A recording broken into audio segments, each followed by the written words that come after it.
il y a 65 millions d'années. Un rocher de la taille d'une montagne s'écrasait sur Terre.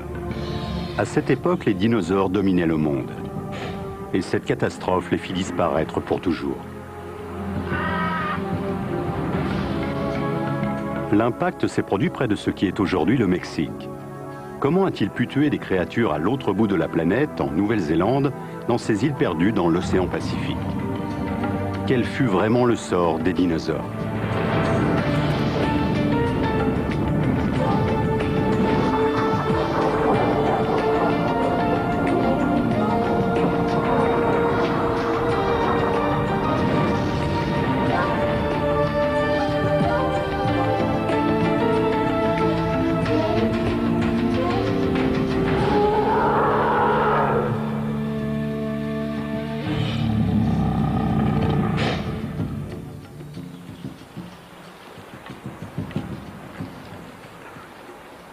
Les dinosaures vivaient jadis dans ces vallées brumeuses.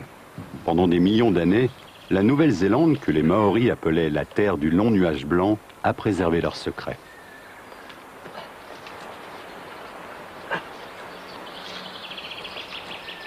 Il y a seulement 20 ans, la plupart des scientifiques pensaient que les dinosaures n'avaient jamais atteint ces îles lointaines, dont le plus ancien reptile connu était alors le tuatara.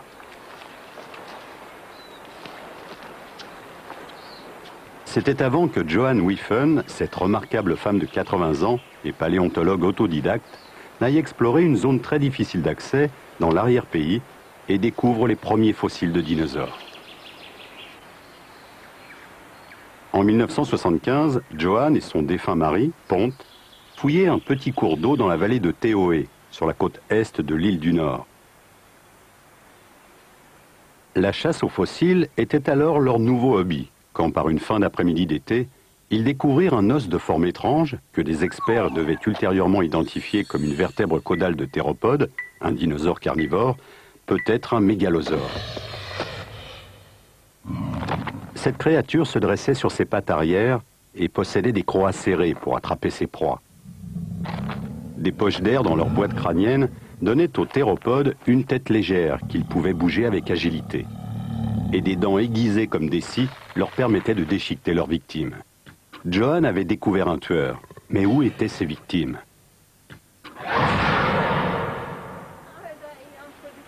Depuis cette découverte historique, Joanne s'est fixé comme objectif de retrouver tous les fossiles de ces dinosaures oubliés. Une mission qui la ramène sans cesse là où l'aventure a commencé, un ruisseau nommé Mangawanga.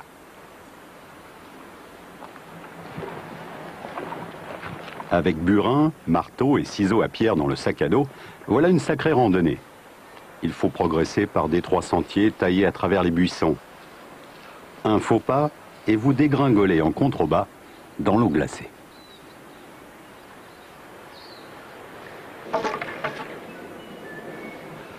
Joanne et son équipe ne comptent plus les montées et les descentes en rappel pour accéder à ce torrent de montagne. Combien de fois ont-ils amené sur place leur pactage épuisant? Combien de fois ont-ils soulevé d'énormes blocs de grès dans l'espoir d'y trouver, sertis dans la gangue, de précieux fossiles?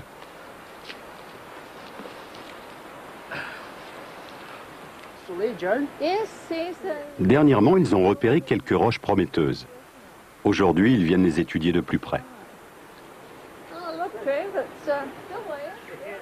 Les crues de la Mangawanga sont capables d'emporter les barrages en aval. Mais, et c'est la bonne nouvelle, les roches intéressantes sont toujours à la même place. Tout d'abord, il convient de récupérer un fossile marin sur l'autre rive. À 74 ans, Trevor Crabtree et son complice Robin Adams n'hésitent pas à défier cette eau glacée pour y parvenir.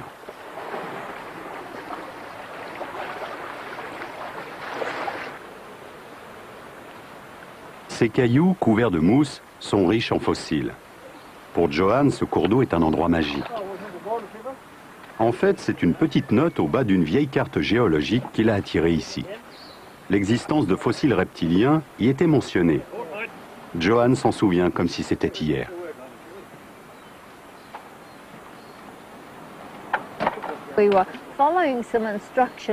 Nous suivions les instructions données sur cette carte-là, où il est écrit en petits caractères dans les strates du Paléocène de la vallée de Tehoe. Et c'est à cette période que ces roches se sont formées dans des os saumâtres. Des vestiges de reptiles ont été découverts.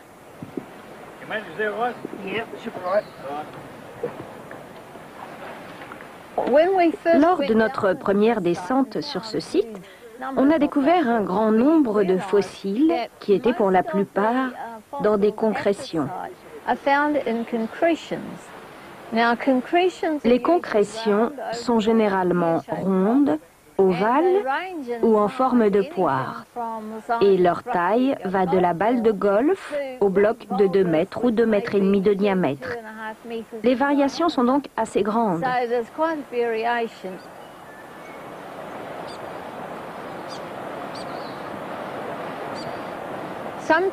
Parfois, les fossiles sont apparents, mais le plus souvent, ils se trouvent au milieu du torrent, dans le clapot, sous ces rochers.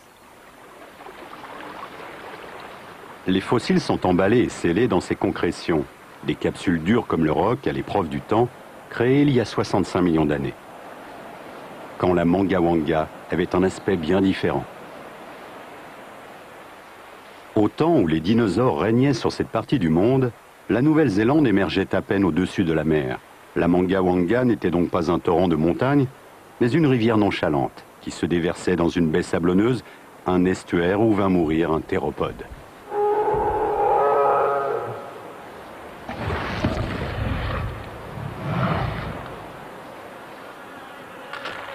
Les charognards ont dévoré la chair, et les bactéries se sont chargées de le réduire à l'état de squelette. Puis les os se démantibulèrent et la marée les emporta.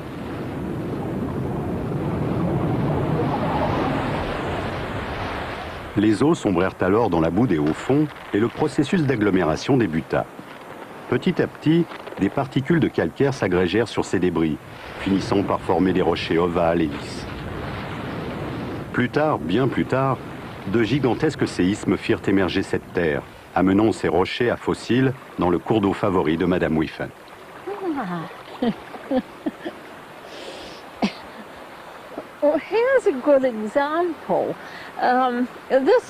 Voici un bel exemple.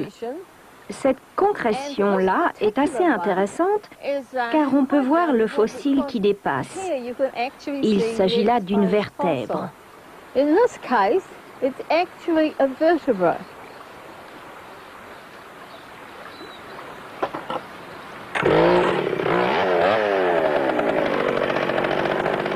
Pour dégager le fossile, il faut attaquer sa gangue calcaire à la scie électrique.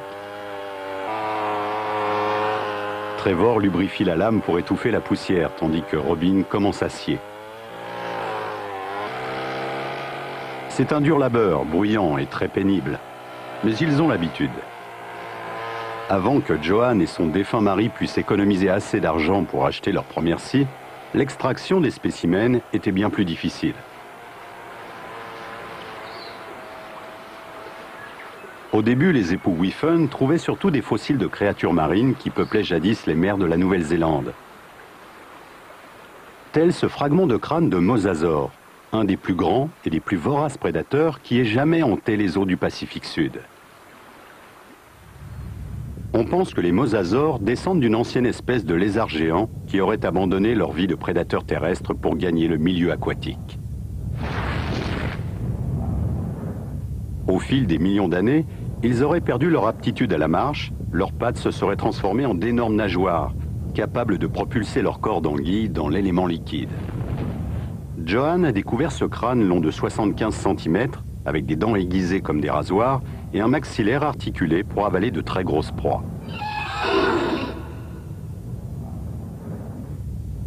Haut de 12 mètres, et ayant la taille d'une baleine, ces reptiles à respiration pulmonaire, à peine sortis vivants du ventre de leur mère, étaient des tueurs nés.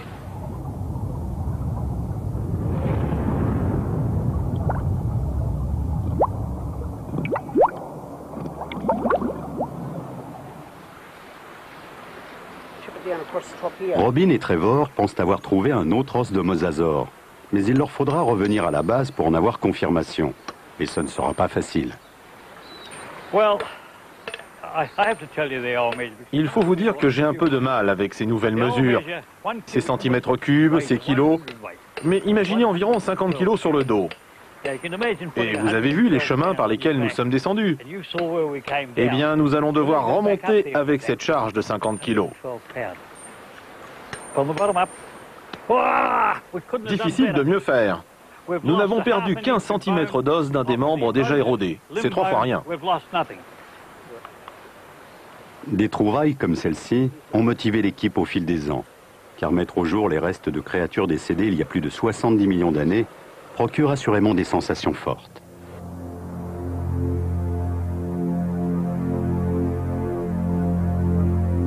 À quoi ressemblaient ces prédateurs géants?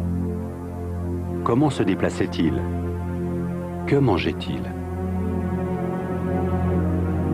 En vérité, nous ne savons pas beaucoup de choses sur les mosasaures, mais avec leurs énormes mâchoires et leurs dents acérées, ils auraient pu dévorer les plus gros poissons, ceux d'hier comme ceux d'aujourd'hui. Peut-être appréciaient-ils ces ammonites géantes, sans doute ancêtres des calmars. À l'époque, une coquille protégeait leur corps mou.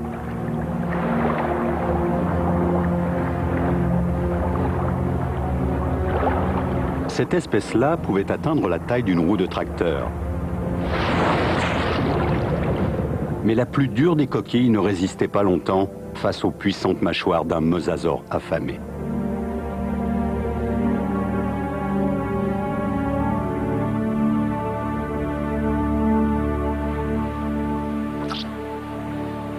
Lointain cousin du mosasaure, le dragon de Komodo, le plus grand des lézards actuels, vit depuis 150 millions d'années dans l'île refuge d'Indonésie qui lui a donné son nom.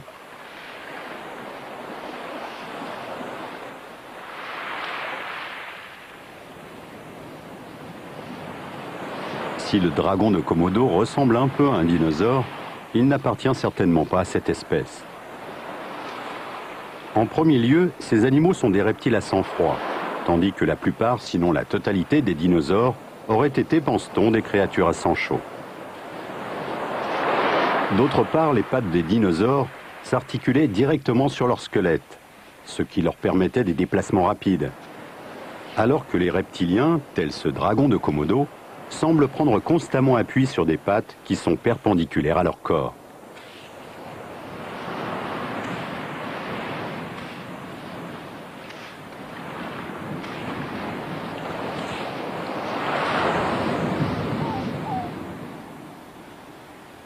La lune se lève sur la vallée de Mangawanga et Johan regagne sa cabane pour traiter quelques fossiles.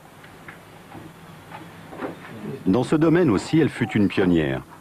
Quand Johan s'est lancé dans la paléontologie il y a 30 ans, personne en Nouvelle-Zélande ne connaissait le procédé d'extraction des fossiles par trempage dans une dilution d'acide acétique qui attaque la gangue mais laisse intacts les ossements.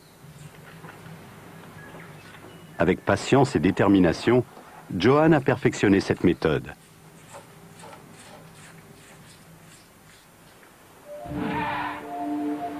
Parmi les os qu'elle a récupérés, il y avait celui d'une aile de ptérosaure, un reptile volant qui pêchait naguère le long des côtes de la Nouvelle-Zélande. Mais l'une de ses découvertes préférées est ce fossile d'élasmosaure, une créature au long cou qui a sans doute inspiré les inventeurs du monstre du Loch Ness. Ce fut l'un des plus remarquables prédateurs de tous les océans du monde.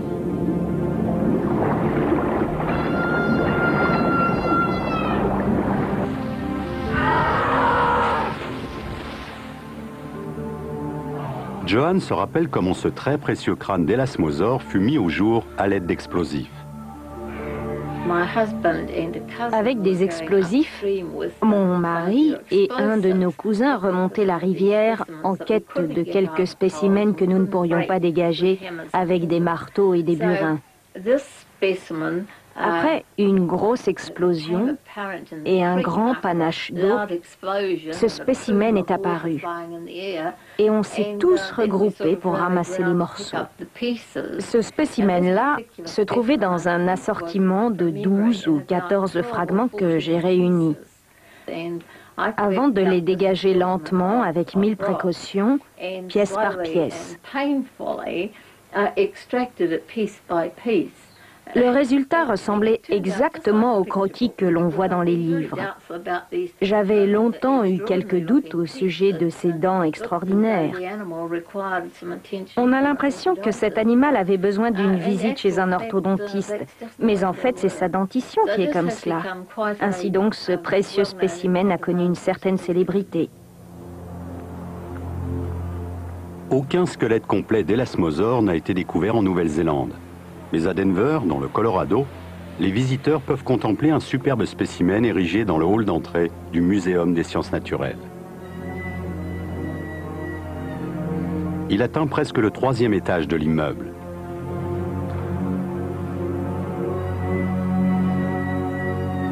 Attaché à ce musée, le docteur Kenneth Carpenter est un expert en élasmosaures.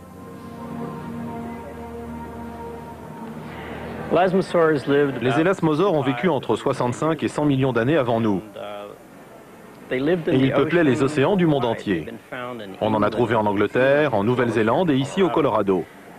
Ce qui est intéressant chez cette espèce, c'est qu'ils avaient un très long cou et une toute petite tête.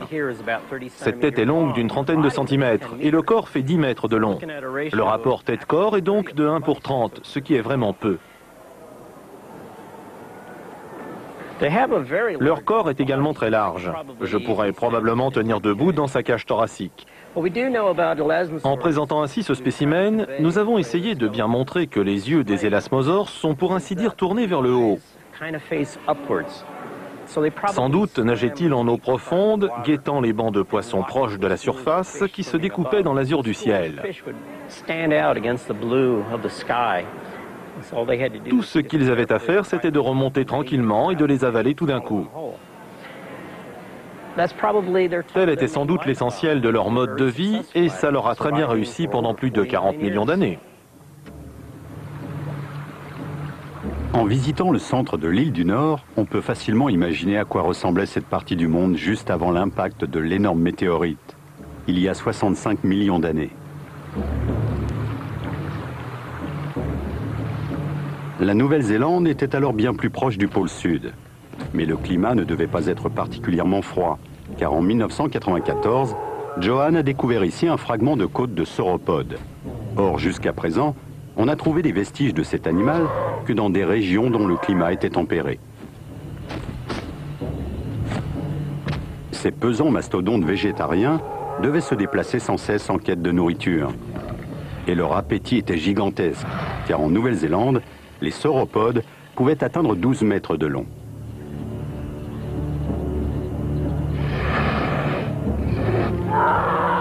Mais quelle que soit leur taille et leur force, toutes les créatures finissent par mourir.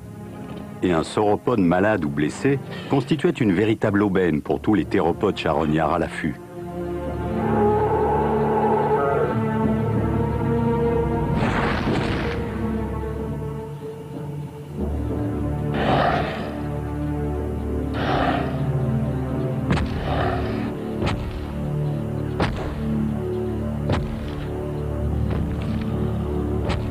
Théropode est le nom générique des dinosaures carnivores bipèdes qui, comme ce mégalosaure, possédaient griffes et dents tranchantes.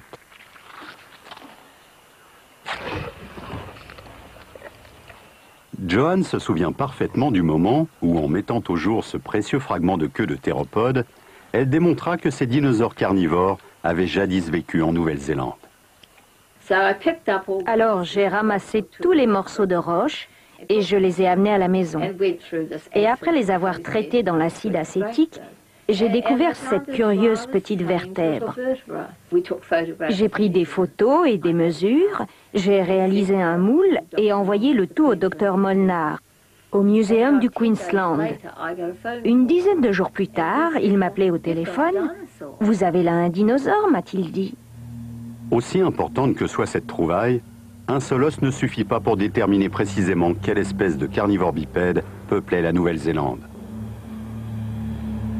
Toutefois, cet allosaure du Muséum de Denver pourrait bien ressembler par ses dimensions, son profil et son comportement au théropode de Nouvelle-Zélande. Nous savons que c'était un carnivore grâce à l'examen des dents très longues et très effilées, un peu comme des couteaux à viande. Vous pouvez voir qu'elles sont pointues pour faire une incision. Le long des faces antérieures et postérieures, ces petites dentelures coupantes permettent de transpercer le cuir et les muscles. Dans ce cas, il arrachait sans doute de grands lambeaux de chair. Et nous savons qu'il s'agissait de prédateurs actifs en observant les griffes et l'extrémité des pattes. Leurs énormes crochets se plantaient dans la proie, tandis qu'en abaissant la tête, ils déchiquetaient la chair. C'est sans doute ainsi qu'ils tuaient leur proie. Mais quels animaux les théropodes de Nouvelle-Zélande inscrivaient-ils à leur menu? Peut-être des hypsilophodontes, de petits dinosaures végétariens. Les théropodes avaient probablement un sens olfactif très développé, et ils étaient capables de sentir leur proie bien avant de les voir. Mais les hypsilophodontes étaient plus rapides qu'eux. C'étaient les gazelles de cette époque, rapides, nerveuses, toujours sur le qui-vive. Pour avoir la moindre chance de capturer l'un de ces hypsilophodontes, les théropodes devaient donc se mettre en embuscade d'un troupeau entier.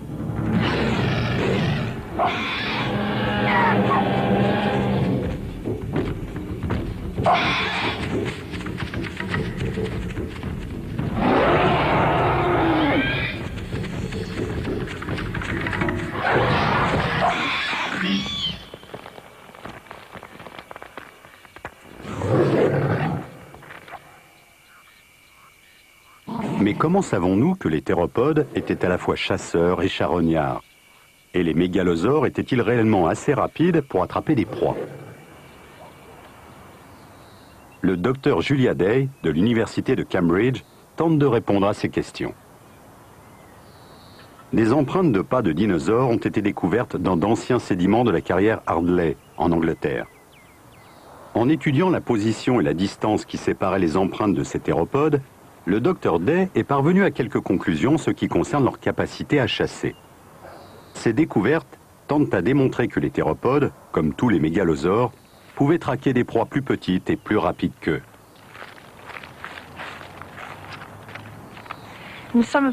Durant l'été 2000, nous sommes descendus dans la carrière Ardley pour revoir ces traces de pas de sauropodes et de théropodes découvertes par l'un des ouvriers 5 ans auparavant. Hélas, comme on peut le voir, elles ont été effacées, car cette carrière est toujours en exploitation. Mais nous avions réalisé quelques moules de ces empreintes que l'on peut contempler au Muséum d'Oxford.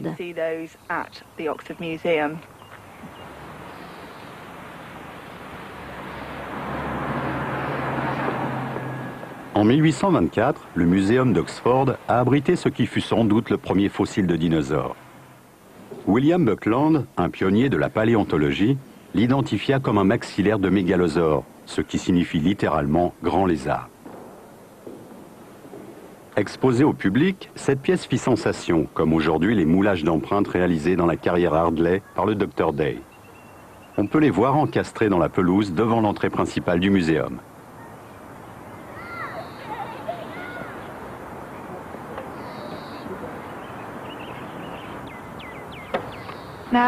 Voici l'un des moulages d'empreintes de pas de théropodes, découvertes dans la carrière Ardley. Ils vivaient au milieu de la période jurassique il y a environ 163 millions d'années. La taille de ces empreintes montre que ces animaux étaient de belle taille, à peu près 9 mètres de long, et cette empreinte fait dans les 70 cm. C'est bien une empreinte de théropode car il avait 3 doigts et des griffes à l'extrémité de chaque doigt. Quand il se mettait au pas de course, cet animal pouvait passer de 5 à 30 km/h environ, ce qui représente une grosse accélération.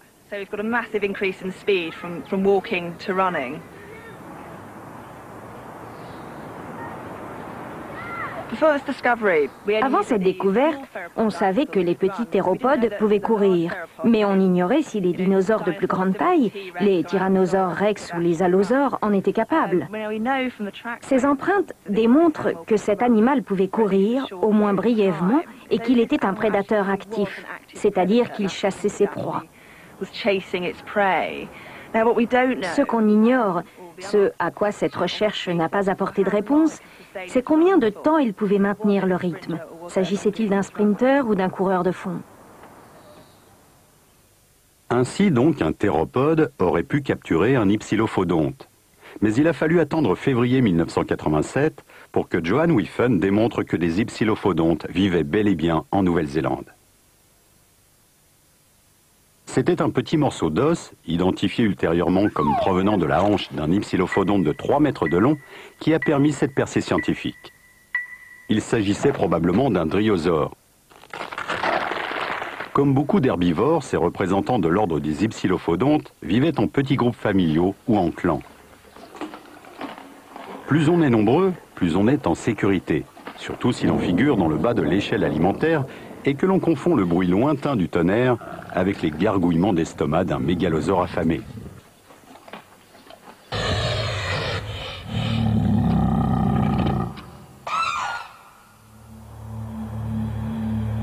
S'il est difficile d'identifier les dinosaures de Nouvelle-Zélande, c'est parce qu'on ne dispose souvent que d'un seul os. En effet, au fil du temps, des inondations et des séismes gigantesques ont fragmenté et éparpillé les squelettes. Mais dans certains sites célèbres des États-Unis, des créatures enfouies dans des sédiments qui n'avaient pas bougé depuis des millions d'années ont été retrouvées intactes. Il est donc possible de comparer les fragments d'os de dinosaures de Nouvelle-Zélande avec des spécimens complets.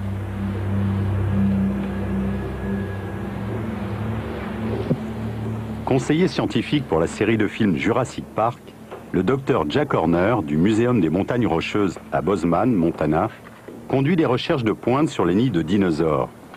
Ces travaux ont fourni de précieux renseignements sur leur comportement parental.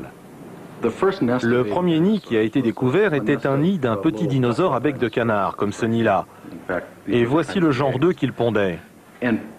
Or, nous avons découvert que certains os de leurs petits étaient trop gros pour tenir dans ces œufs-là. Et pourtant, ils se trouvaient dans une structure semblable à un nid. Cela nous a conduit à l'hypothèse que les petits avaient éclos et étaient restés dans le nid pendant un certain temps, au moins le temps nécessaire à un dinosaure nouveau-né pour passer de cette taille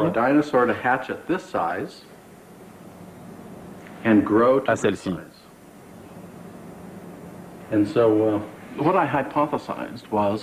J'ai émis l'hypothèse que tous ces dinosaures étaient restés nichés, car nous les avons trouvés dans des nids et il n'y a aucune raison de penser qu'ils les ont quittés. Donc, s'ils mesuraient, disons, 50 cm au moment de l'éclosion, et s'ils doublaient de taille en restant dans le nid, il est très probable qu'un des parents leur avait apporté de quoi manger.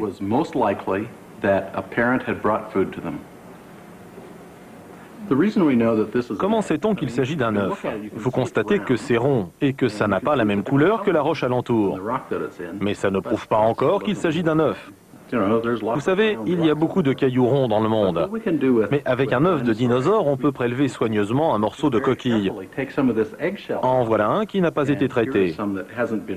On peut l'examiner sous microscope. On constate alors que ce matériau est poreux, qu'il est plein de tout petits trous.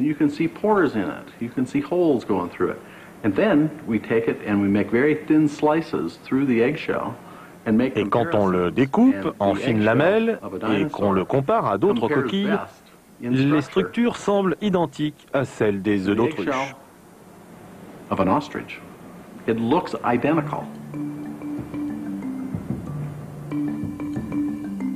D'après les travaux du docteur Horner, les hypsilophodontes de Nouvelle-Zélande auraient nidifié en petites colonies, dans des lieux difficilement accessibles pour les prédateurs.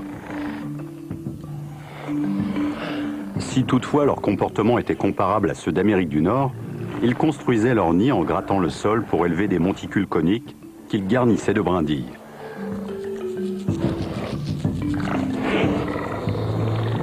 La ponte débutait sans doute au printemps, quand les jours s'allongent et que le climat se réchauffe. Comme chez les actuelles colonies d'oiseaux qui nichent au sol, elle aurait eu lieu dans un bref laps de temps à quelques jours d'intervalle.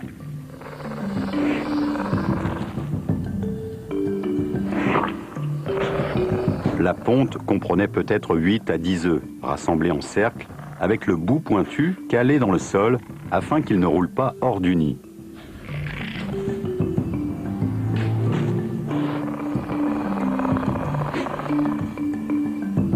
Mais ce qui se passait ensuite fait toujours l'objet d'un débat. En ce qui concerne l'incubation, deux possibilités se présentent. Les dinosaures à bec de canard, les hypsilophodontes et probablement bien d'autres dinosaures recouvraient sans doute leurs œufs avec de la matière végétale et peut-être même des sédiments. Mais les dinosaures plus évolués, ceux qui sont plus proches des oiseaux, se posaient sur leurs œufs pour les incuber, tout comme les oiseaux. En fait, les dinosaures ont inventé la couvaison, ce qui consiste à utiliser la chaleur corporelle. C'est pourquoi nous sommes assez convaincus que les dinosaures étaient des créatures à sang chaud. On ne couve pas ses œufs quand on a le sang froid. Ces éléments font penser que les hypsilophodontes étaient de bons parents, qui couvaient leurs œufs jusqu'à l'éclosion ou du moins revenaient au nid pour s'occuper de leur progéniture jusqu'à ce qu'elle soit apte à le quitter.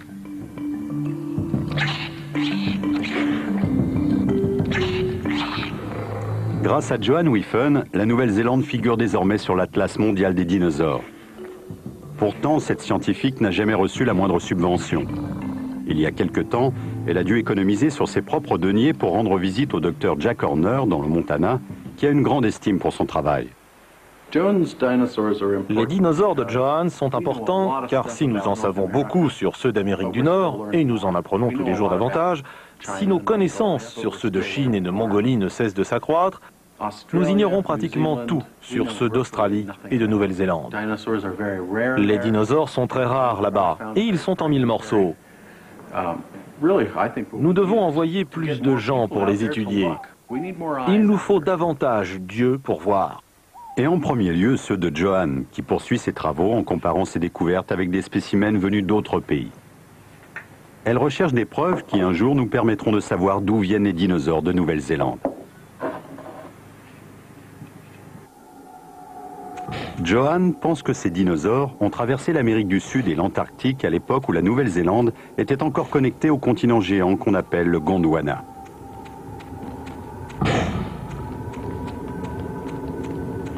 En d'autres termes, ce petit groupe de dinosaures perdus se serait retrouvé isolé quand le bloc qui forme la Nouvelle-Zélande s'est séparé du Gondwana il y a 120 millions d'années.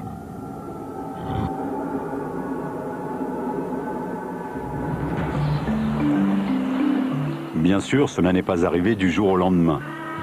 Quand la Nouvelle-Zélande se mit à s'écarter de l'Australie et de l'Antarctique, direction nord-est, l'astéroïde dévastateur était encore à 60 millions d'années de la Terre. Parce que le climat était tempéré et la nourriture abondante, l'isolement n'aurait pas affecté les herbivores, les paisibles troupeaux de sauropodes ou les petits groupes d'ankylosaures errants.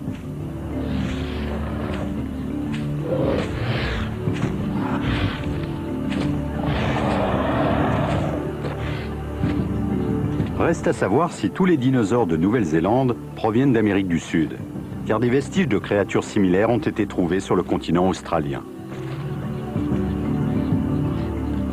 Les indices dont on dispose actuellement suggèrent que les sauropodes de Nouvelle-Zélande ressemblaient assez à leurs cousins d'Argentine.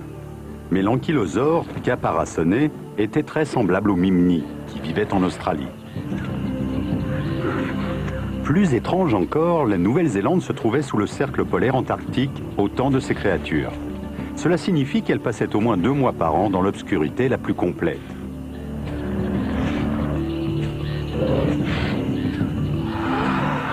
Mais comment ont-elles survécu à ces mois d'hiver? Pour répondre à cette question, il faut quitter ces côtes rocheuses et parcourir les 1600 km de la mer de Tasmanie qui sépare le sud-ouest de la Nouvelle-Zélande de l'Australie. À l'époque des dinosaures polaires, la Nouvelle-Zélande était accolée à l'Australie, partie intégrante du Gondwana. Or, des études australiennes récentes ont permis de mieux comprendre comment les dinosaures de Nouvelle-Zélande auraient pu survivre à ces longues nuits polaires.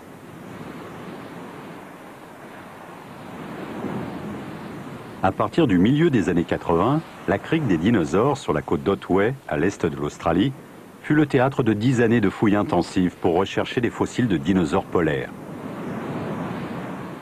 Le directeur de cette campagne, le docteur Tom Rich, faisait partie d'une petite équipe scientifique qui, en 1980, avait découvert des fragments d'os de dinosaures ayant vécu ici il y a 100 millions d'années.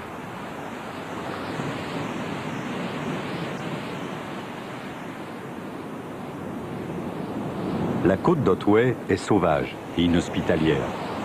En outre, les paléontologues devaient travailler au pied des falaises, accessibles seulement à marée basse pendant 5 ou 6 heures.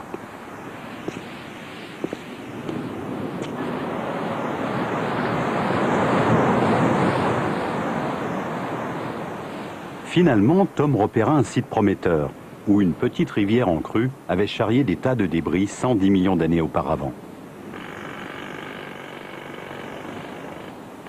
En 1984, on commença donc à creuser la falaise. Ce dur labeur fut finalement récompensé par la découverte de fossiles d'hypsilophodontes. Cela prouvait que les dinosaures polaires étaient une réalité. Dans leur livre « Les dinosaures de la nuit », Tom et Pat relatent en détail cette remarquable découverte. Voici une maquette d'hypsilophodonte, et c'est cet animal que nous avons identifié dans la crique des dinosaures. On avait déjà découvert d'autres dinosaures sur la côte d'Otway, et on savait qu'il y avait des dinosaures là-bas. Nous savons que c'est un hypsilophodonte grâce à cette excroissance pointue. La taille, mais aussi cette excroissance osseuse, laisse à penser qu'il s'agissait d'un ornithichien, c'est-à-dire d'une classe de dinosaures à os iliaques aviaires dont les hypsilophodontes font partie. Au cours des années suivantes, les fouilles ont permis de retrouver un grand nombre de fossiles. Et presque tous provenaient de différents types d'hypsilophodontes qui dominèrent jadis cette partie du monde. Mais pourquoi? Qu'est-ce qui a pu donner à ces créatures un tel avantage compétitif?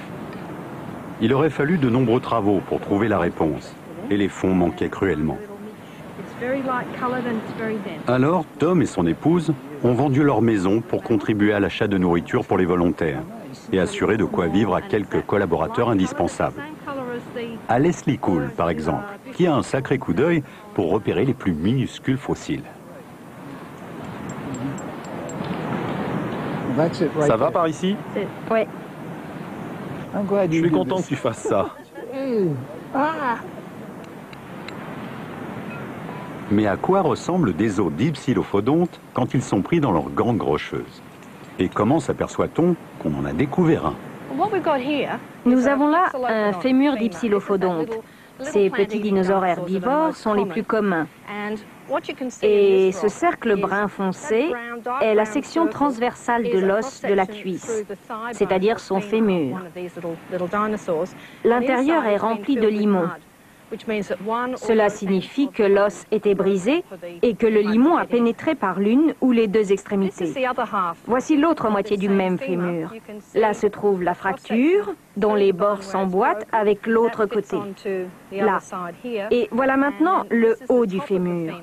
Le fémur se termine à peu près là. Ça, c'est la partie supérieure. Ça rentre là, puis ça se perd dans le reste du roc. Il faudra donc dégager ceci pour sortir le reste de l'os. Une fois nettoyée, cette trouvaille rejoindra la collection de fossiles d'hypsilophodontes de Tom et Pat. Un trésor plus précieux que leur propre maison. Sur les sites d'Otway, nous avons également trouvé un petit crâne. C'est le bout du nez. Et ici, c'est la base. Et cet os-là est pris dans la gangue, comme vous pouvez le voir. Ce fut un sacré travail pour le dégager, très délicat. C'est dans ce trou, l'orbite, que se trouvait l'œil. Elle est très vaste. Ces petits dinosaures avaient donc de très très grands yeux. Autre chose intéressante, cette trace grise sur la face interne, ici. Les os ont été retirés de ce crâne, et ce que vous voyez là, c'est l'intérieur de la boîte crânienne. S'étant remplie de boue, elle a gardé des traces de son contenu. Les hémisphères cérébraux sont là. C'est cette partie qui est le siège de la pensée. Et ici, derrière, ces deux taches, ce sont les empreintes des lobes optiques. Nous en avons déduit que ces animaux bénéficiaient d'une bonne vision nocturne. Ils avaient de grands yeux, une vaste partie de leur cerveau était vouée au traitement des signaux en provenance des yeux. Et il se trouve que ces animaux vivaient sous le cercle polaire antarctique qui, 3 mois par an, est plongé dans l'obscurité. Voir dans la nuit est une chose. Être actif pendant l'hiver en est une autre. Comment savons-nous que ces créatures n'hibernaient pas? Une sorte d'analogie avec les cercles concentriques dans les troncs d'arbres nous permet de conclure qu'ils étaient actifs durant l'hiver. Prenez un os comme celui-ci, sectionnez-le et examinez-le sous microscope. Chez la plupart des dinosaures, vous apercevez des lignes d'arrêt de croissance, c'est-à-dire la preuve que la croissance de l'animal s'est beaucoup ralentie. Cela se produit quand un animal manque d'eau, de nourriture ou qu'il entre en hibernation. Si on ne retrouve pas de telles lignes, c'est qu'il n'a connu aucun de ces événements. Eh bien, ces animaux n'hibernaient pas, aucun d'entre eux. Et si les dinosaures polaires australiens ne passaient pas l'hiver à sommeiller, il est probable qu'il en allait de même pour les dinosaures de Nouvelle-Zélande. Or, s'ils n'hibernaient pas, ils auraient pu avoir une bonne chance de survivre au long et terrible hiver glacé qui a suivi l'impact du grand astéroïde.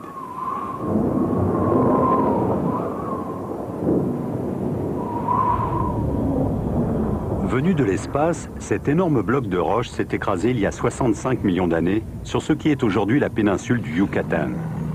Sa chute fut tellement fulgurante que tous les dinosaures présents furent anéantis en quelques secondes. L'impact a dégagé une énergie équivalente à 100 000 bombes atomiques et creusé un trou profond de 30 km dans le lit de l'océan, vaporisant au passage toute l'eau alentour.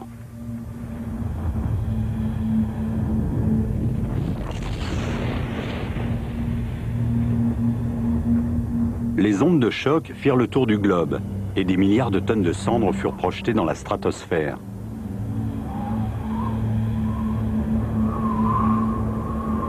Des particules d'iridium provenant de l'astéroïde se trouvaient en suspension dans cette poussière qui se déposa sur la planète entière. Et comme cet élément provient uniquement de l'espace, sa présence permet aux scientifiques d'identifier les formations rocheuses ou argileuses qui affleuraient à l'époque de l'impact. On appelle ce marqueur géologique la limite KT. La datation de cette strate d'iridium correspond à l'extinction massive non seulement des dinosaures, mais encore de 70% de toutes les espèces animales de la planète.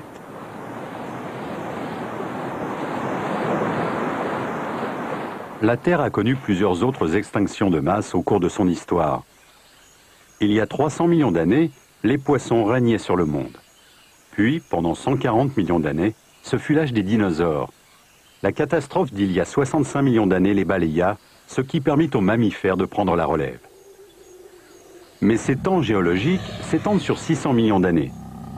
C'est pourquoi les paléontologues divisent l'ère des dinosaures en 3 périodes. Le Trias, le Jurassique et le Crétacé. Et il se trouve que la totalité des dinosaures de Nouvelle-Zélande vivaient à la fin du Crétacé, qui s'acheva avec l'impact de l'astéroïde marqué par la limite KT. Par rapport au point d'impact, les dinosaures de Nouvelle-Zélande se trouvaient à l'autre bout du monde. C'est ce qui fait tout leur intérêt, car si nous parvenons à découvrir ce qui les a tués, nous disposerons d'un élément essentiel pour résoudre le mystère de leur extinction à l'échelle planétaire.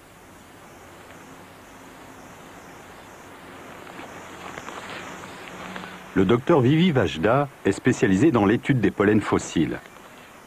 Avec 2 confrères néo-zélandais, cette scientifique suédoise a publié une communication d'où il ressort que peu de temps après l'impact du grand météore, la quasi-totalité de la flore de Nouvelle-Zélande a disparu, à l'exception des fougères. Pour parvenir à cette conclusion, le docteur Vajda a d'abord prélevé en Nouvelle-Zélande des échantillons de roches au-dessus et en dessous de la frontière géologique qui témoigne de l'impact.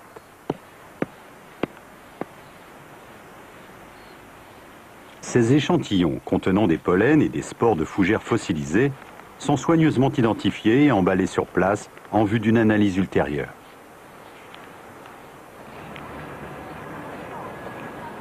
De retour dans son laboratoire de l'université de Lund, le docteur Vajda entreprend la laborieuse extraction des pollens. Elle commence par dissoudre la roche dans de l'acide.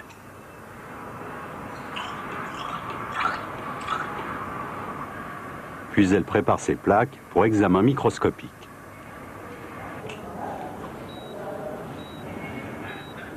Dès lors, il s'agit simplement de dresser une nomenclature des différents spores dans chaque échantillon.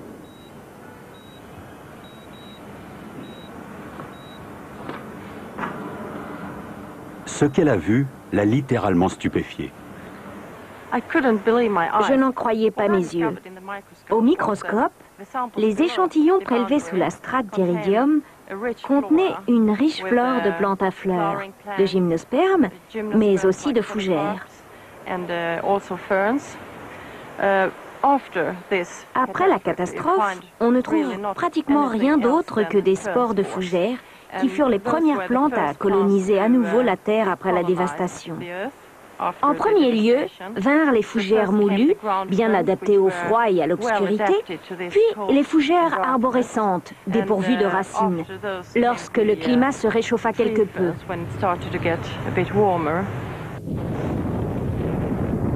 L'examen de la végétation de Nouvelle-Zélande montre donc que les effets du choc de l'astéroïde ont été ressentis dans le monde entier.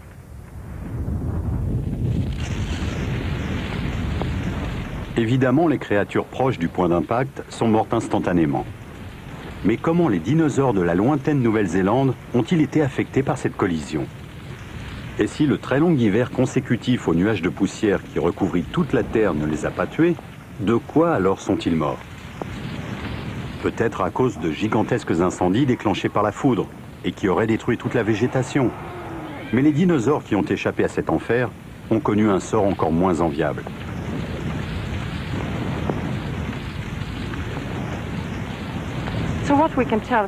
Ce que ce changement dans le décompte de la flore nous apprend, c'est qu'il n'y avait plus assez de nourriture pour les dinosaures herbivores. Ils ont donc péri d'inanition et les carnivores n'ont pas tardé à mourir aussi. Cela signifie que la chute du météore a affecté l'ensemble des êtres vivants. C'est du moins notre meilleure théorie à ce jour. Pour avoir apporté la preuve que des dinosaures avaient vécu jadis en Nouvelle-Zélande, Johan Wiffen s'est vu décerner un diplôme de docteur honoris causa. Mais les causes réelles de la mort de ces dinosaures ne sont toujours pas élucidées.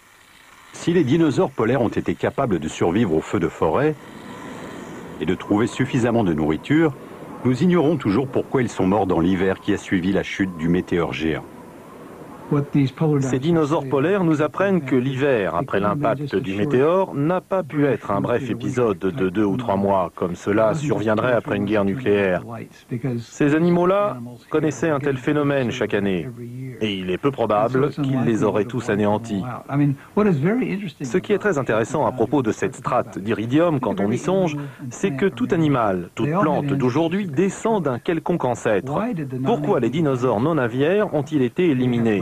Les oiseaux sont les seuls dinosaures qui subsistent, mais ceux que l'on appelle conventionnellement les dinosaures ont tous disparu en même temps, et nous ne savons pas pourquoi.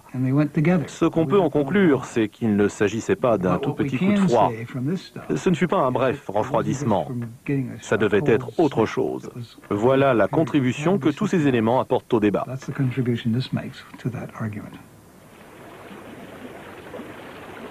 Il doit certainement y avoir quelque chose d'autre. Un facteur inconnu qui explique pourquoi tant de reptiles marins se sont également éteints.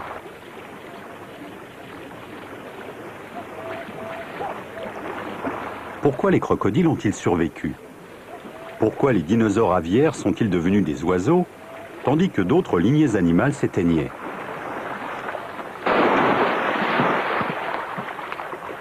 Le sang-froid des crocodiles contenait-il quelque chose qui leur a procuré un avantage vital sur des prédateurs à sang chaud, plus gros et plus féroces? Pour quelle raison le crocodile a-t-il réussi à survivre au mosasaure, qui fut sans doute le plus terrible prédateur marin de tous les temps?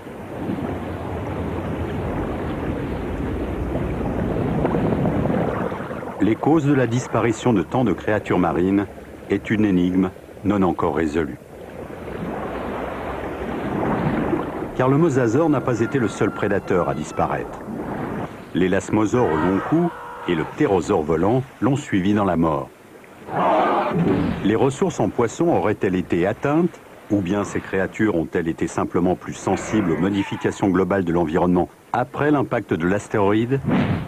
Et qu'est-il advenu aux animaux terrestres? Nous savons tout au moins que les dinosaures polaires de Nouvelle-Zélande n'hibernaient pas.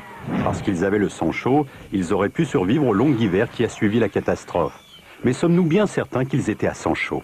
Que les dinosaures de Nouvelle-Zélande aient eu le sang chaud ou froid est un mystère que nous ne sommes pas certains de pouvoir résoudre. Certains indices tentent à démontrer que les petits dinosaures carnivores auraient pu avoir un plumage. Et certaines découvertes réalisées en Chine laissent à penser que s'ils avaient des plumes, ils avaient peut-être le sang chaud. Des études sur la structure de leurs os semblent aussi aller dans ce sens. Mais qu'en est-il des dinosaures de Nouvelle-Zélande? C'est une sacrée colle, car nous n'avons pas la preuve qu'ils possédaient un plumage ou d'autres structures physiques spécifiques. Il est très probable que certains petits dinosaures carnivores étaient à sang chaud. Mais tous, ça pour l'instant, on n'en sait absolument rien. Le docteur Johan Wiffen incite la prochaine génération de paléontologues à s'intéresser aux dinosaures, car nous ignorons encore énormément de choses sur leur compte. Après tout, ils ont régné sur cette planète pendant 140 millions d'années.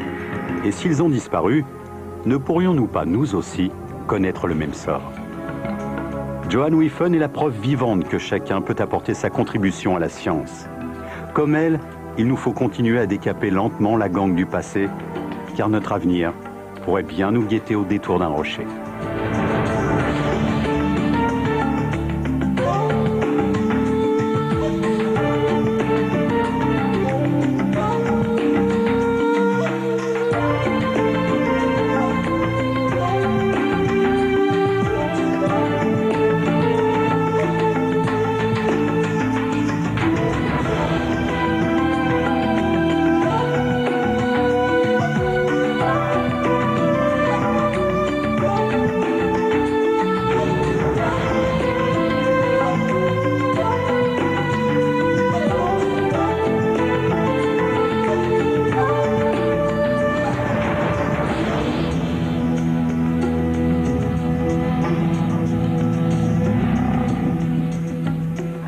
Speed from walking to running.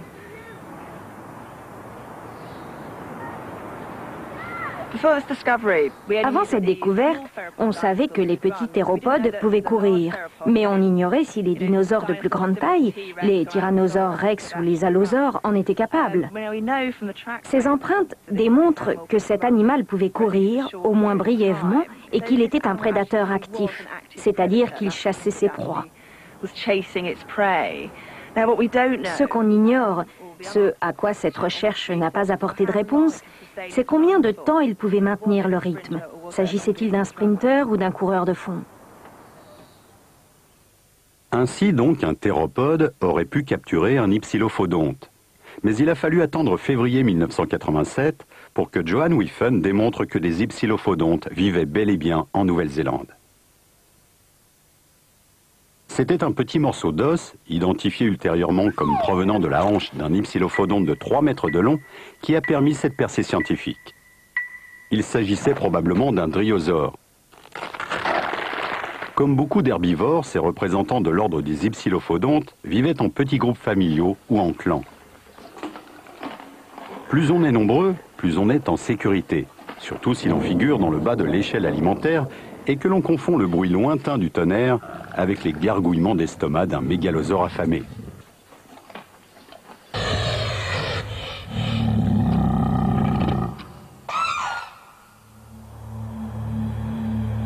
S'il est difficile d'identifier les dinosaures de Nouvelle-Zélande, c'est parce qu'on ne dispose souvent que d'un seul os.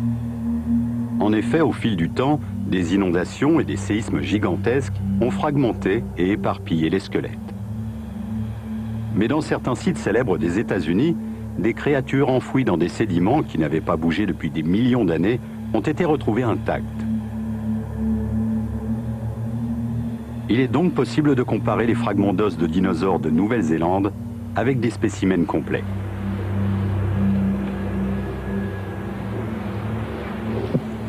Conseiller scientifique pour la série de films Jurassic Park, le docteur Jack Horner du Muséum des Montagnes Rocheuses à Bozeman, Montana, conduit des recherches de pointe sur les nids de dinosaures. Ces travaux ont fourni de précieux renseignements sur leur comportement parental. Le premier nid qui a été découvert était un nid d'un petit dinosaure à bec de canard, comme ce nid-là. Et voici le genre d'œufs qu'il pondait. Or, nous avons découvert que certains os de leurs petits étaient trop gros pour tenir dans ces œufs-là. Et pourtant, ils se trouvaient dans une structure semblable à un nid. Cela nous a conduit à l'hypothèse que les petits avaient éclos et étaient restés dans le nid. Aiguisés comme des scies, leur permettaient de déchiqueter leurs victimes. Johan avait découvert un tueur. Mais où étaient ses victimes?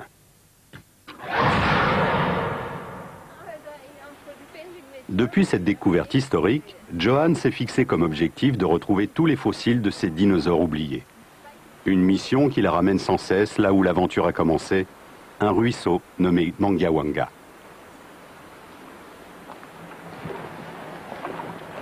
Avec burin, marteau et ciseaux à pierre dans le sac à dos, voilà une sacrée randonnée. Il faut progresser par d'étroits sentiers taillés à travers les buissons. Un faux pas et vous dégringolez en contrebas dans l'eau glacée.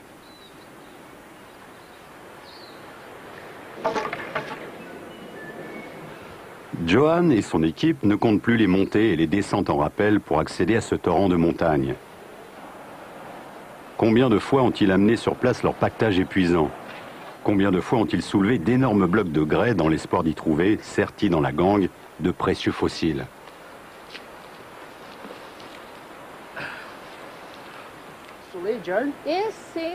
Dernièrement, ils ont repéré quelques roches prometteuses. Aujourd'hui, ils viennent les étudier de plus près. Les crues de la Mangawanga sont capables d'emporter les barrages en aval. Mais, et c'est la bonne nouvelle, les roches intéressantes sont toujours à la même place. Tout d'abord, il convient de récupérer un fossile marin sur l'autre rive. À 74 ans, Trevor Crabtree et son complice Robin Adams n'hésitent pas à défier cette eau glacée pour y parvenir.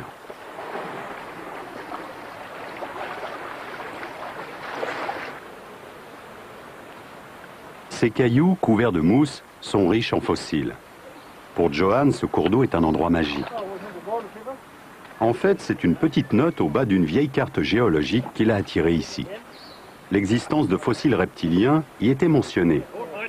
Johan s'en souvient comme si c'était hier.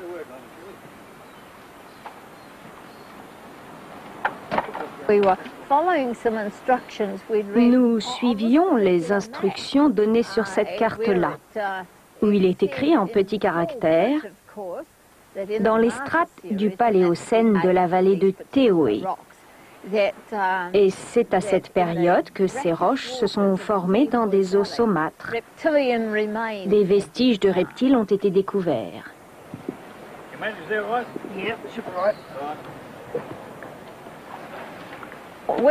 Lors de notre première descente sur ce site, on a découvert un grand nombre de fossiles qui étaient pour la plupart dans des concrétions. C'est la partie supérieure. Ça rentre là, puis ça se perd dans le reste du roc. Il faudra donc dégager ceci pour sortir le reste de l'os. Une fois nettoyée, cette trouvaille rejoindra la collection de fossiles d'hypsilophodontes de Tom et Pat. Un trésor plus précieux que leur propre maison. Sur les sites d'Otway, nous avons également trouvé un petit crâne. C'est le bout du nez. Et ici, c'est la base. Et cet os-là est pris dans la gangue, comme vous pouvez le voir. Ce fut un sacré travail pour le dégager, très délicat. C'est dans ce trou, l'orbite, que se trouvait l'œil. Elle est très vaste. Ces petits dinosaures avaient donc de très très grands yeux. Autre chose intéressante, cette trace grise sur la face interne, ici. Les os ont été retirés de ce crâne, et ce que vous voyez là, c'est l'intérieur de la boîte crânienne. S'étant remplie de boue, elle a gardé des traces de son contenu. Les hémisphères cérébraux sont là. C'est cette partie qui est le siège de la pensée. Et ici, derrière, ces deux taches, ce sont les empreintes des lobes optiques. Nous en avons déduit que ces animaux bénéficiaient d'une bonne vision nocturne. Ils avaient de grands yeux, une vaste partie de leur cerveau était vouée au traitement des signaux en provenance des yeux. Et il se trouve que ces animaux vivaient sous le cercle polaire antarctique qui, 3 mois par an, est plongé dans l'obscurité. Voir dans la nuit est une chose. Être actif pendant l'hiver en est une autre. Comment savons-nous que ces créatures n'hibernaient pas? Une sorte d'analogie avec les cercles concentriques dans les troncs d'arbres nous permet de conclure qu'ils étaient actifs durant l'hiver. Prenez un os comme celui-ci, sectionnez-le et examinez-le sous microscope. Chez la plupart des dinosaures, vous apercevez des lignes d'arrêt de croissance, c'est-à-dire la preuve que la croissance de l'animal s'est beaucoup ralentie. Cela se produit quand un animal manque d'eau, de nourriture ou qu'il entre en hibernation. Si on ne retrouve pas de telles lignes, c'est qu'il n'a connu aucun de ces événements. Eh bien, ces animaux n'hibernaient pas, aucun d'entre eux. Et si les dinosaures polaires australiens ne passaient pas l'hiver à sommeiller, il est probable qu'il en allait de même pour les dinosaures de Nouvelle-Zélande.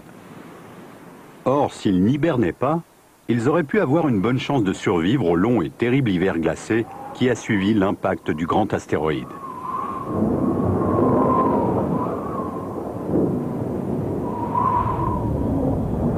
Venu de l'espace, cet énorme bloc de roche s'est écrasé il y a 65 millions d'années sur ce qui est aujourd'hui la péninsule du Yucatan.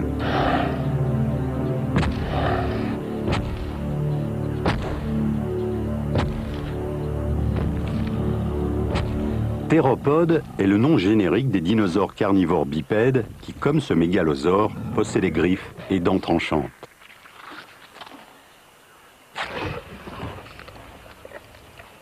Johan se souvient parfaitement du moment où, en mettant au jour ce précieux fragment de queue de théropode, elle démontra que ces dinosaures carnivores avaient jadis vécu en Nouvelle-Zélande. Alors j'ai ramassé tous les morceaux de roche et je les ai amenés à la maison. Et après les avoir traités dans l'acide acétique, j'ai découvert cette curieuse petite vertèbre.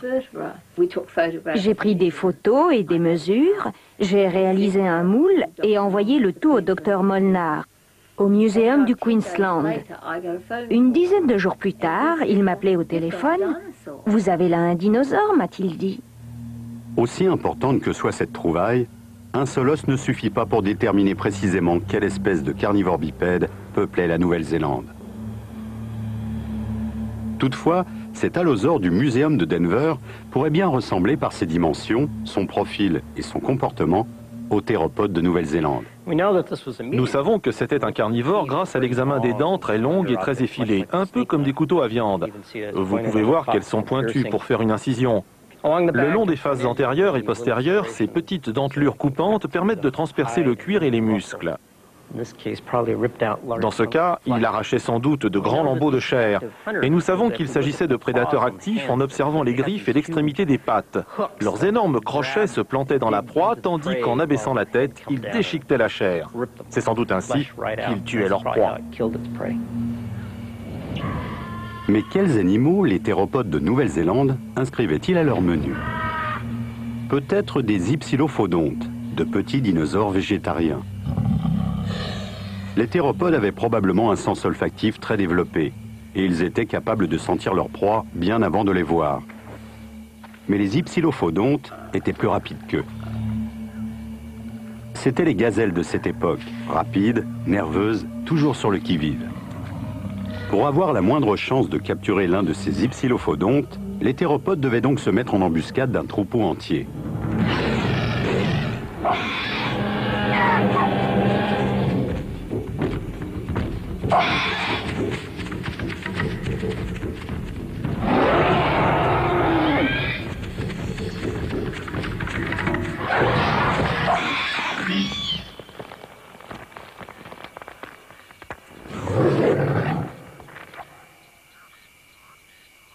Mais comment savons-nous que les météores géants? Ces dinosaures polaires nous apprennent que l'hiver, après l'impact du météore, n'a pas pu être un bref épisode de 2 ou 3 mois, comme cela surviendrait après une guerre nucléaire. Ces animaux-là connaissaient un tel phénomène chaque année, et il est peu probable qu'ils les auraient tous anéantis.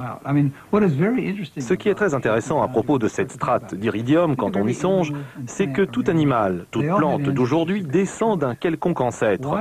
Pourquoi les dinosaures non aviaires ont-ils été éliminés? Les oiseaux sont les seuls dinosaures qui subsistent, mais ceux que l'on appelle conventionnellement les dinosaures ont tous disparu en même temps, et nous ne savons pas pourquoi. Ce qu'on peut en conclure, c'est qu'il ne s'agissait pas d'un tout petit coup de froid. Ce ne fut pas un bref refroidissement. Ça devait être autre chose. Voilà la contribution que tous ces éléments apportent au débat.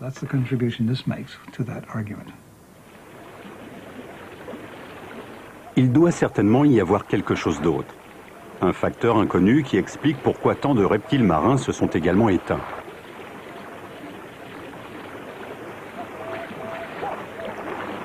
Pourquoi les crocodiles ont-ils survécu? Pourquoi les dinosaures aviaires sont-ils devenus des oiseaux, tandis que d'autres lignées animales s'éteignaient?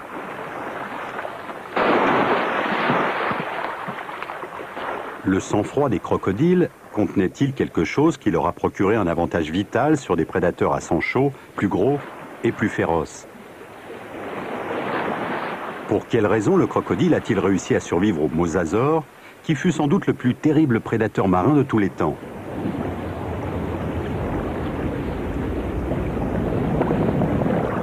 Les causes de la disparition de tant de créatures marines est une énigme non encore résolue. Car le mosasaure n'a pas été le seul prédateur à disparaître. L'élasmosaure au long cou et le ptérosaure volant l'ont suivi dans la mort. Les ressources en poissons auraient-elles été atteintes, ou bien ces créatures ont-elles été simplement plus sensibles aux modifications globales de l'environnement après l'impact de l'astéroïde?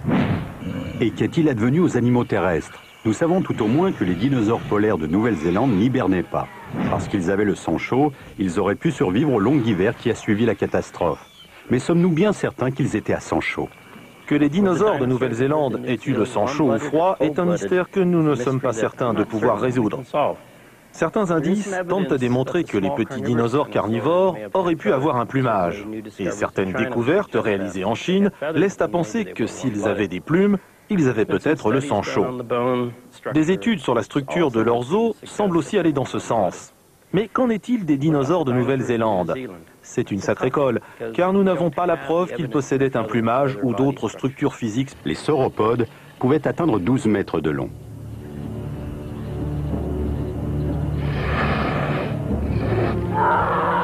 Mais quelle que soit leur taille et leur force, toutes les créatures finissent par mourir. Et un sauropode malade ou blessé constituait une véritable aubaine pour tous les théropodes charognards à l'affût.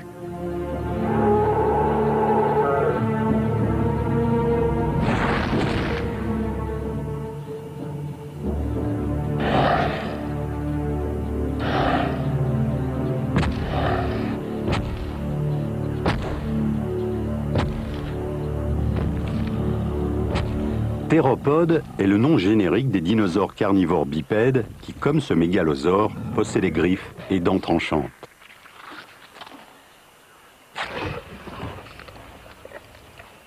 Johan se souvient parfaitement du moment où, en mettant au jour ce précieux fragment de queue de théropode, elle démontra que ces dinosaures carnivores avaient jadis vécu en Nouvelle-Zélande.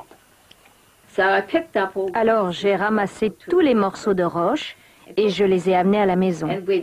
Et après les avoir traités dans l'acide acétique, j'ai découvert cette curieuse petite vertèbre. J'ai pris des photos et des mesures, j'ai réalisé un moule et envoyé le tout au docteur Molnar, au Muséum du Queensland. Une dizaine de jours plus tard, il m'appelait au téléphone. « Vous avez là un dinosaure ?» m'a-t-il dit.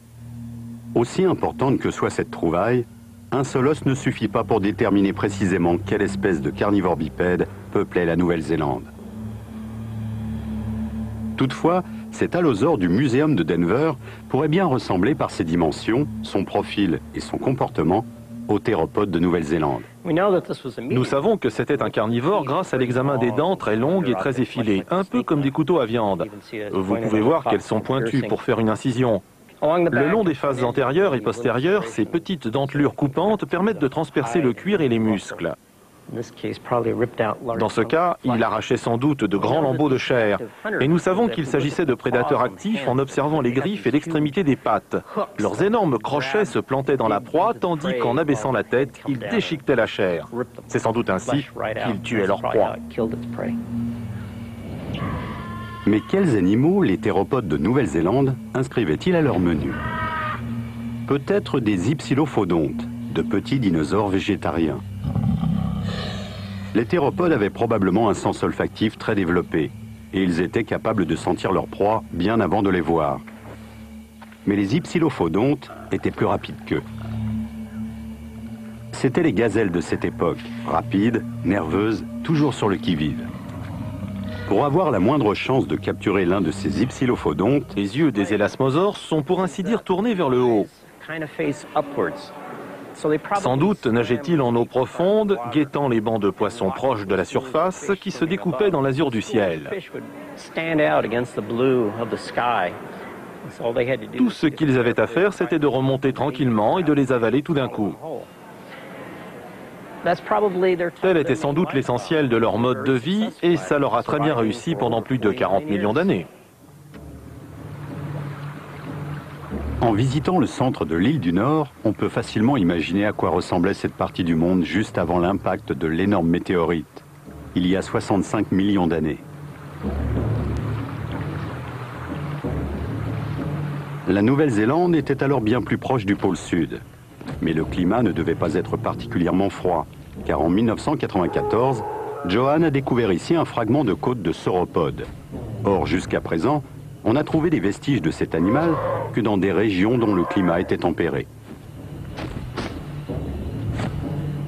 Ces pesants mastodontes végétariens devaient se déplacer sans cesse en quête de nourriture. Et leur appétit était gigantesque, car en Nouvelle-Zélande, les sauropodes pouvaient atteindre 12 mètres de long.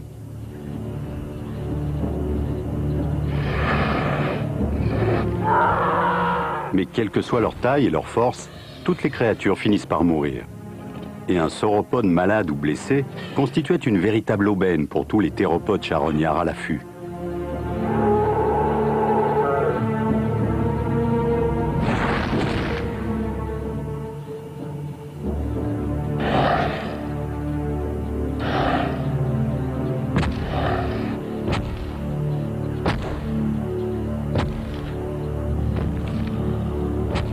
Théropode est le nom générique des dinosaures carnivores bipèdes qui, comme ce mégalosaure, possédaient griffes et dents tranchantes.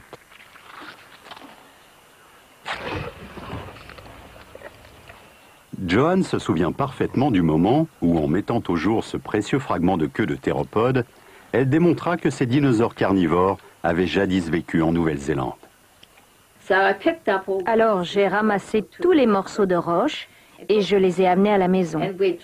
Et après les avoir traités dans l'acide acétique, j'ai découvert cette curieuse petite vertèbre. J'ai pris des photos et des mesures, j'ai réalisé un moule et envoyé le tout au docteur Molnar, au Muséum du Queensland. Une dizaine de jours plus tard, il m'appelait au téléphone. « Vous avez là un dinosaure ?» m'a-t-il dit. Aussi importante que soit cette trouvaille, un seul os ne suffit pas pour déterminer précisément quelle espèce de carnivore bipède peuplait la Nouvelle-Zélande. Toutefois, Convaincu que les dinosaures étaient des créatures à sang chaud. On ne couve pas ses œufs quand on a le sang froid. ces éléments font penser que les hypsilophodontes étaient de bons parents, qui couvaient leurs œufs jusqu'à l'éclosion ou du moins revenaient au nid pour s'occuper de leur progéniture jusqu'à ce qu'elle soit apte à le quitter.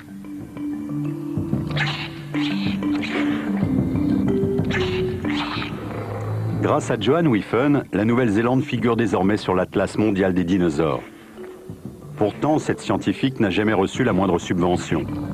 Il y a quelque temps, elle a dû économiser sur ses propres deniers pour rendre visite au docteur Jack Horner dans le Montana, qui a une grande estime pour son travail.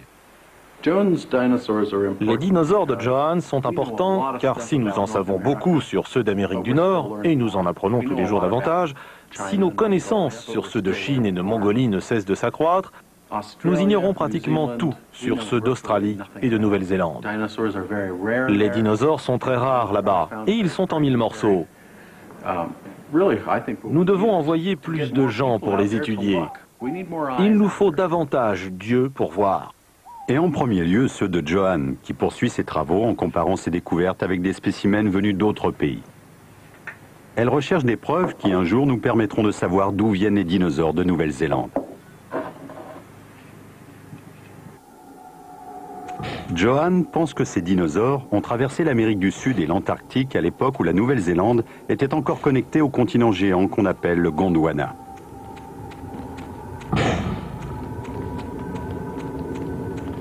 En d'autres termes, ce petit groupe de dinosaures perdus se serait retrouvé isolé quand le bloc qui forme la Nouvelle-Zélande s'est séparé du Gondwana il y a 120 millions d'années.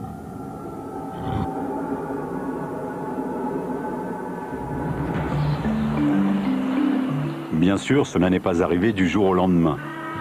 Quand la Nouvelle-Zélande se mit à s'écarter de l'Australie et de l'Antarctique, direction nord-est, l'astéroïde dévastateur était encore à 60 millions d'années de la Terre. Parce que le climat était tempéré et la nourriture abondante, l'isolement n'aurait pas affecté les herbivores, les paisibles troupeaux de sauropodes ou les petits groupes d'ankylosaures errants.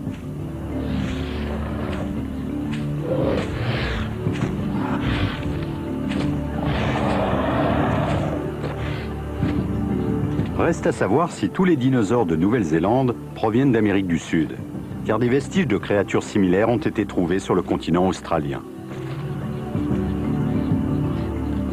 Les indices dont on dispose actuellement suggèrent que les sauropodes de Nouvelle-Zélande ressemblaient assez à leurs cousins d'Argentine. Mais l'ankylosaure, caparaçonné, était très semblable au mimni. C'est le bout du nez. Et ici, c'est la base. Et cet os-là est pris dans la gangue, comme vous pouvez le voir. Ce fut un sacré travail pour le dégager, très délicat. C'est dans ce trou, l'orbite, que se trouvait l'œil. Elle est très vaste. Ces petits dinosaures avaient donc de très très grands yeux. Autre chose intéressante, cette trace grise sur la face interne, ici. Les os ont été retirés de ce crâne, et ce que vous voyez là, c'est l'intérieur de la boîte crânienne. S'étant remplie de boue, elle a gardé des traces de son contenu. Les hémisphères cérébraux sont là. C'est cette partie qui est le siège de la pensée. Et ici, derrière, ces deux taches, ce sont les empreintes des lobes optiques. Nous en avons déduit que ces animaux bénéficiaient d'une bonne vision nocturne. Ils avaient de grands yeux, une vaste partie de leur cerveau était vouée au traitement des signaux en provenance des yeux. Et il se trouve que ces animaux vivaient sous le cercle polaire antarctique qui, 3 mois par an, est plongé dans l'obscurité. Voir dans la nuit est une chose, être actif pendant l'hiver en est une autre. Comment savons-nous que ces créatures n'hibernaient pas? Une sorte d'analogie avec les cercles concentriques dans les troncs d'arbres nous permet de conclure qu'ils étaient actifs durant l'hiver. Prenez un os comme celui-ci, sectionnez-le et examinez-le sous microscope. Chez la plupart des dinosaures, vous apercevez des lignes d'arrêt de croissance, c'est-à-dire la preuve que la croissance de l'animal s'est beaucoup ralentie. Cela se produit quand un animal manque d'eau, de nourriture ou qu'il entre en hibernation. Si on ne retrouve pas de telles lignes, c'est qu'il n'a connu aucun de ces événements. Eh bien, ces animaux n'hibernaient pas, aucun d'entre eux. Et si les dinosaures polaires australiens ne passaient pas l'hiver à sommeiller, il est probable qu'il en allait de même pour les dinosaures de Nouvelle-Zélande. Or, s'ils n'hibernaient pas, ils auraient pu avoir une bonne chance de survivre au long et terrible hiver glacé qui a suivi l'impact du grand astéroïde.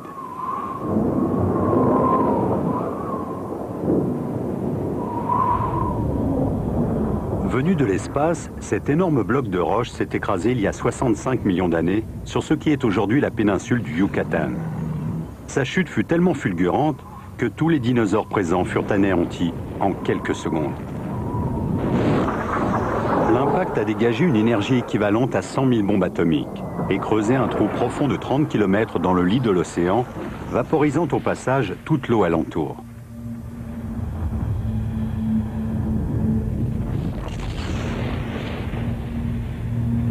Robin Adams n'hésite pas à défier cette eau glacée pour y parvenir.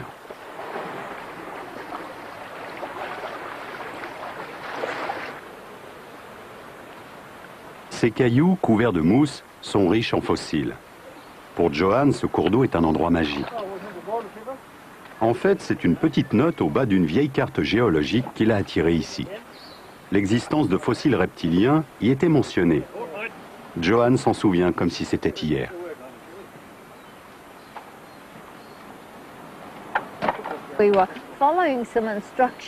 Nous suivions les instructions données sur cette carte-là, où il est écrit en petits caractères dans les strates du Paléocène de la vallée de Teoé. Et c'est à cette période que ces roches se sont formées dans des os saumâtres. Des vestiges de reptiles ont été découverts.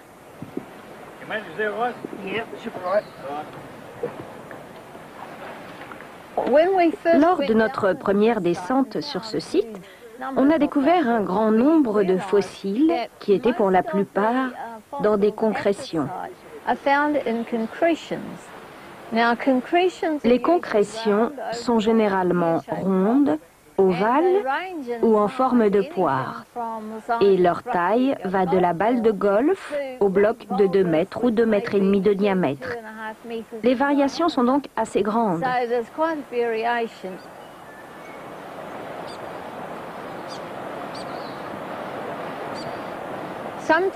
Parfois, les fossiles sont apparents, mais le plus souvent, ils se trouvent au milieu du torrent, dans le clapot, sous ces rochers.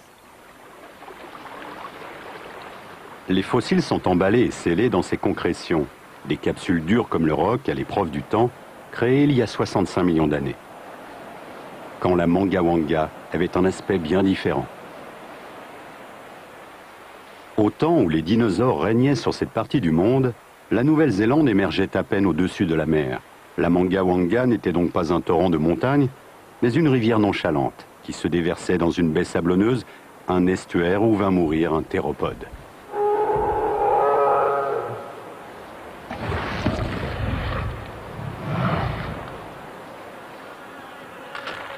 Les charognards ont dévoré la chair, et les bactéries se sont chargées de le réduire à l'état de squelette.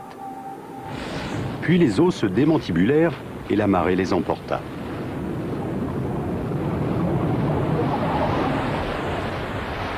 Les os sombrèrent alors dans la boue des hauts fonds et le processus d'agglomération débuta. Petit à petit, des particules de calcaire s'agrégèrent sur ces débris, finissant Dans les troncs d'arbres nous permet de conclure qu'ils étaient actifs durant l'hiver. Prenez un os comme celui-ci, sectionnez-le et examinez-le sous microscope.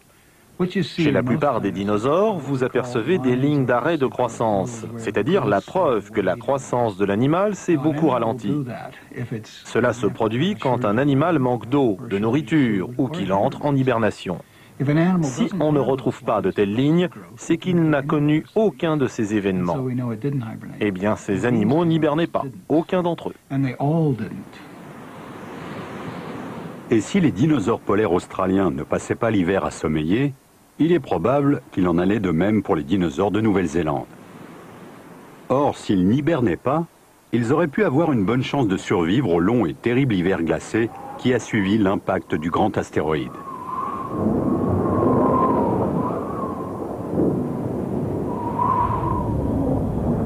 Venu de l'espace, cet énorme bloc de roche s'est écrasé il y a 65 millions d'années sur ce qui est aujourd'hui la péninsule du Yucatan. Sa chute fut tellement fulgurante que tous les dinosaures présents furent anéantis en quelques secondes. L'impact a dégagé une énergie équivalente à 100 000 bombes atomiques et creusé un trou profond de 30 km dans le lit de l'océan, vaporisant au passage toute l'eau alentour.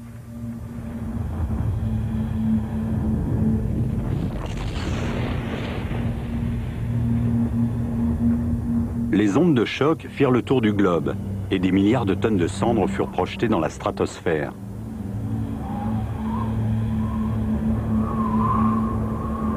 Des particules d'iridium provenant de l'astéroïde se trouvaient en suspension dans cette poussière qui se déposa sur la planète entière.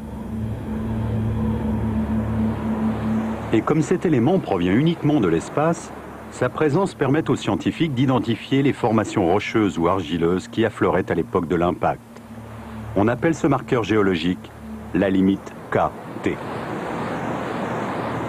La datation de cette strate d'iridium correspond à l'extinction massive non seulement des dinosaures, mais encore de 70% de toutes les espèces animales de la planète.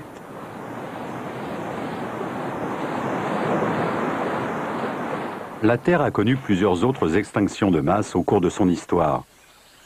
Il y a 300 millions d'années, les poissons régnaient sur le monde. Puis, pendant 140 millions d'années, ce fut l'âge des dinosaures. La catastrophe d'il y a 65 millions d'années les balaya, ce qui permit aux mammifères de prendre la relève. Mais ces temps géologiques s'étendent sur 600 millions d'années. C'est pourquoi les paléontologues divisent l'ère des dinosaures en 3 périodes. Le Trias, le Jurassique. Dans ce cas, il arrachait sans doute de grands lambeaux de chair. Et nous savons qu'il s'agissait de prédateurs actifs en observant les griffes et l'extrémité des pattes. Leurs énormes crochets se plantaient dans la proie, tandis qu'en abaissant la tête, ils déchiquetaient la chair. C'est sans doute ainsi qu'ils tuaient leur proie. Mais quels animaux les théropodes de Nouvelle-Zélande inscrivaient-ils à leur menu? Peut-être des hypsilophodontes, de petits dinosaures végétariens. Les théropodes avaient probablement un sens olfactif très développé, et ils étaient capables de sentir leur proie bien avant de les voir. Mais les hypsilophodontes étaient plus rapides qu'eux. C'étaient les gazelles de cette époque, rapides, nerveuses, toujours sur le qui-vive. Pour avoir la moindre chance de capturer l'un de ces hypsilophodontes, les théropodes devaient donc se mettre en embuscade d'un troupeau entier.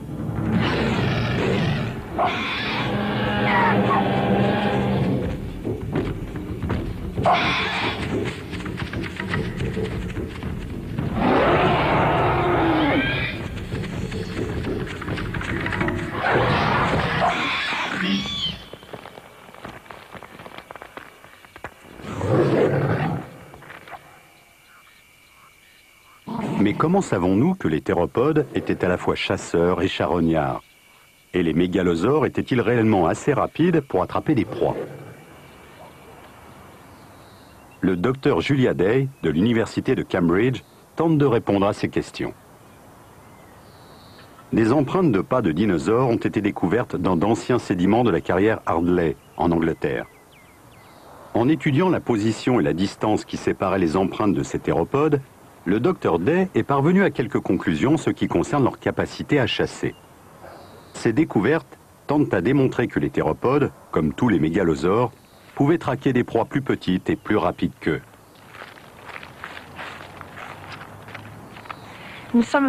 Durant l'été 2000, nous sommes descendus dans la carrière Ardley pour revoir ces traces de pas de sauropodes et de théropodes découvertes par l'un des ouvriers 5 ans auparavant. Hélas, comme on peut le voir, elles ont été effacées, car cette carrière est toujours en exploitation. Mais nous avions réalisé quelques moules de ces empreintes que l'on peut contempler au muséum d'Oxford.